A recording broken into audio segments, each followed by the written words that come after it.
បងប្អូនណាពុកម៉ែបងប្អូនផ្ទះទីតាំងល្អពិសេសខ្លាំងនៅចិត្តនឹងផ្សារទួលបង្រោ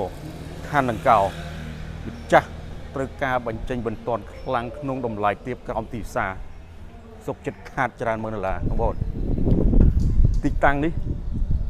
ពីផ្សារទួលបង្រោមកតែ1000ម៉ែត្រជាងឬក៏1គីឡូជាងគឺមកដល់ចំណុចនេះតែម្ដងបងប្អូនផ្លូវនេះគឺផ្លូវមេផ្លូវ10ម៉ែត្រធ្លុះធ្លាយជាប់ទៅផ្សារសន្តិភាពធ្លុះទៅផ្លូវជាតិលេខ3បងប្អូនផ្ទះដែលម្ចាស់កំពុងតែត្រូវការបញ្ចេញមិនទាន់គឺផ្ទះមួយល្វែងមួយជុំនេះតែម្ដងបងប្អូនណាទីតាំងល្អពិសេសខ្លាំងជាមួយនឹងទំហំផ្ទះទទឹង4ម៉ែត្រមួយទឹកជម្រៅរហូតទៅដល់16ម៉ែត្រនៅខាងមុខសល់ជាង5ម៉ែត្រមាន5បន្ទប់គេង6បន្ទប់ទឹកបងប្អូនគឺមានការរៀបចំយ៉ាងស្រស់ស្អាតនៅទីតាំងកន្លែងទទួលភ្ញៀវនេះបងប្អូនណាសម្រាប់នៅផ្ទះបាយខាងក្រោយនេះមានបន្ទប់ទឹកធំទូលាយនៅជាន់ក្រោមផ្ទះបាយក៏ធំទូលាយដែលមានការដេគ័រទូតាំងក្រានបាយរួចជាស្រាប់បងប្អូននៅខាងក្រោយសល់ដីជាង1ម៉ែត្របន្ថែមទៀតទៅមើលបន្ទប់នីមួយៗនៅខាងលើបងប្អូនណា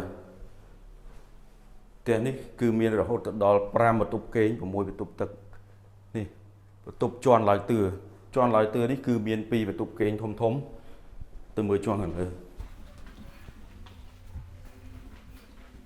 ចឹងសម្រាប់បន្ទប់នេះគឺធំទូលាយដូចបន្ទប់ខាងក្រោមនៅខាងនេះគឺធំទូលាយតែម្ដងបន្ទប់នៅខាងមុខ